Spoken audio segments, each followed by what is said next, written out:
नमस्कार दोस्तों, स्वागत है आपका हमारे यूट्यूब चैनल में। पूजा भट्ट ने बताया पिता महेश भट्ट का काला सच। बोली, नशे में हो जाते थे अक्सर बेकाबू और फिर कुछ कर देते थे मेरे साथ गलत।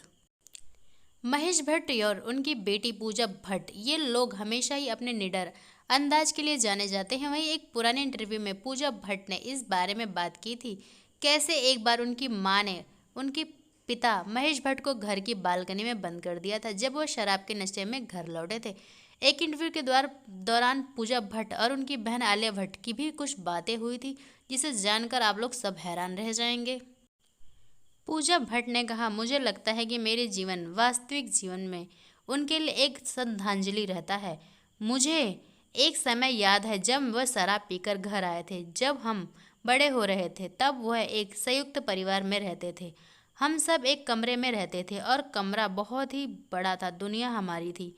पूजा ने कहा, जब मेरे पिता लड़ रहे थे तब मेरी माँ जोर से नहीं चिल्लाती थी और इसलिए वह पिता पापा महेश भट्ट हमेशा मैगजीन भी फाड़ देते थे और हमेशा माँ पर चिल्लाते रहते थे।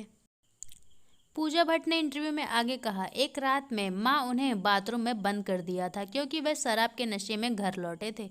मैं रात रोते हुए बिस्तर पर लेटा था और कह रही थी कि उन्हें मत रोको, लेकिन उस समय माँ ऐसी थी कि उन्हें पक्ष हुआ या पिता पति, या ऐसा था कि क्या मैं उनका पक्ष ले लूं।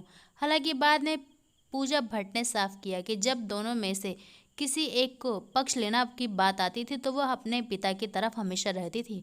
अभिनेत्री ने खुलासा किया कि उनके भाई मजाक में उन्हें महेश भट्ट का चमचा भी कहते थे।